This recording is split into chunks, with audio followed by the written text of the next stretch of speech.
এখান থেকে স্ট্যান্ড করে গেছে আস্তে আস্তে বড় হয়েছে, এত বড় হয়েছে খাবার উপযোগী হয়ে গেছে। আজকে কেটে নিলাম, এখানে 4টা ডগা আছে, 3টা ডগা কেটে নিয়েছি খাওয়ার জন্য।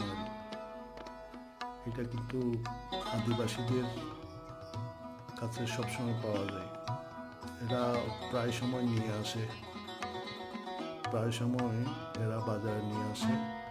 এদের এখানে অ্যাভেলেবল পাওয়া যায়। সমতলে পাওয়া যায় কিনা জানি না, হয়তো বা কেউ সংগ্রহ করছে, এমনি চাষবাস হয় কিনা জানি না। খুব খেতে স্বাদ, কিন্তু আয়রন সমৃদ্ধ। এমনি লোকেও কচু শাক তো চুলকায়, তেঁতুল দিয়ে রান্না করতে হয়, দুটো তেঁতুল লাগে না, টক দিতে হয় না, এমনিই মজা খেতে। একটু তেল দিয়ে